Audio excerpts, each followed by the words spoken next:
মাঠের রাজনীতিতে অনেকেই অনেক কথা বলছেন, তবে প্রধান উপদেষ্টার কথা অনুযায়ী নির্বাচন ফেব্রুয়ারির প্রথম সপ্তাহেই হবে বলে বিশ্বাস করে বিএনপি। বলেছেন দলের স্থায়ী কমিটির সদস্য সালাউদ্দিন আহমেদ। গুলশানে নিজ বাসভবনে আয়োজিত সংবাদ সম্মেলনে তিনি বলেন, জুলাই সনদের অঙ্গীকারের বেশ কিছু ধারা ও প্রস্তাবনা নিয়ে সংশয় তৈরি হয়েছে। সনদের বিষয়ে দেশের কোনো আদালতে প্রশ্ন তোলা যাবে না, অথচ সংসদের ভেতরের আলোচনা এবং নির্বাচন কমিশনের ডিলিমিটেশন ছাড়া সকল বিষয়ে প্রশ্ন করা যাবে। এসব বিষয়ে মূলত সংশয় তৈরি হয়েছে বলে জানান তিনি। সালাউদ্দিন আহমেদ আরও বলেন, যে কোনো বিষয়ে প্রশ্ন তোলা নাগরিকের অধিকার, কিন্তু সনদে সেটাকে ভায়োলেট করা হয়েছে।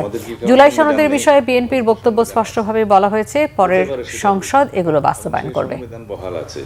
সেই সংবিধানের উপর ভিত্তি করেই এই সরকার প্রতিষ্ঠিত হয়েছে, সাংবিধানিক প্রক্রিয়া প্রতিষ্ঠিত হয়েছে, রাষ্ট্র সাংবিধানিক প্রক্রিয়ার মধ্য দিয়ে চলছে। সংবিধান অনুযায়ী রাষ্ট্রের জুডিশিয়ারি চলছে, আইন কানুন চলছে, প্রশাসন চলছে। তো এই প্রক্রিয়ার সাথে সাংবিধানিক শূন্যতার প্রক্রিয়া মেলানো ঠিক হবে না।